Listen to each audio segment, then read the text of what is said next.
Real মাদ্রিদের তারকা footballer Rodrigo গোজ কেন প্রপার গেম টাইম পাচ্ছে না?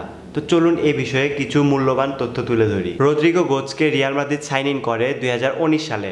তারপর থেকে একটা লম্বা সময় ধরে নিজেকে খুব একটা মেলে ধরতে না পারলেও 2021-22 সিজনে 2021-22 মৌসুমে চ্যাম্পিয়ন্স লিগ রাউন্ড অফ 16-এ ম্যানচেস্টার সিটির এগেনস্টে 2 গোলে পিছিয়ে থাকা রিয়াল মাদ্রিদকে 1.5 মিনিটেরও কম সময়ে 2 গোল থেকে কামব্যাক করায় এবং সেই সময় থেকে রদ্রিগো গোজ অনেক বেশি পরিমাণে হাইলাইট হয়ে যায়। তবে সেই ম্যাচেও রদ্রিগো গোজ সাবস্টিটিউট হিসেবেই নেমেছিল কার্লো আনচেলত্তির অধীনে। এরপরে অনেকটা লম্বা সময় কেটে যায় সাবস্টিটিউট হিসেবে খেলতে খেলতে। তবে কার্লো আনচেলত্তির অধীনে লাস্ট 2 সিজন যাবৎ রদ্রিগো গোজ স্টার্টিং 11-এ খেলতেছিল। তবে সেই 2 সিজন কার্লো আনচেলত্তি সর্বপ্রথম যে প্লেয়ারটাকে সাবস্টিটিউট করত সেটি হলো রদ্রিগো গোজ। তবে বর্তমান সময়ে রিয়াল মাদ্রিদের কোচ চেঞ্জ হওয়ার পর থেকে, অর্থাৎ ক্লাব ওয়ার্ল্ড কাপের সময়টা থেকে রদ্রিগো গোজ একদম গেম টাইম পাচ্ছে না বললেই চলে।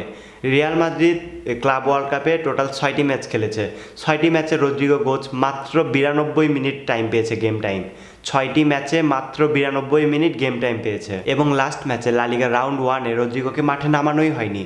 একটি সিঙ্গেল মিনিট তাকে টাইম দেওয়া হয়নি গেম খেলার জন্য। তবে রদ্রিগো প্রপার গেম টাইম না পাওয়ার কারণ হিসাবে আমি যেটা মনে করি, রিজন নাম্বার 1 জাবি আলোনসোর টেকনিক্যাল ডিসিশন। রিজন নাম্বার 2 প্রতিযোগিতা ভয়ঙ্কর, Vinicius, Gonzalo Garcia, Fran Garcia, Kylian Mbappe সহ আরো অনেকেই। রিজন নাম্বার 3 কম গেম টাইম পেয়ে পারফরমেন্স ধারে আসছে না। Reason number 4 position problem.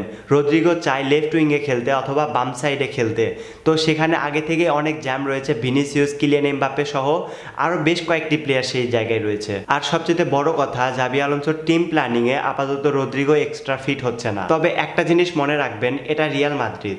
এখানে এক ম্যাচে 0 থেকে হিরো হয়ে যায় এবং এক ম্যাচে হিরো থেকে 0 হয়ে যায়। সো গাইজ, এই বিষয়ে আপনার মন্তব্য কি অবশ্যই কমেন্ট করে জানাবেন এবং আপনি চাইলে এটিও কমেন্ট করতে পারেন রদ্রিগোকে নিয়ে কোচ জাবি আলোনসোর প্ল্যানিং কি। সো গাইজ, আশা করি ভালো থাকবেন, সুস্থ থাকবেন। আল্লাহ হাফেজ।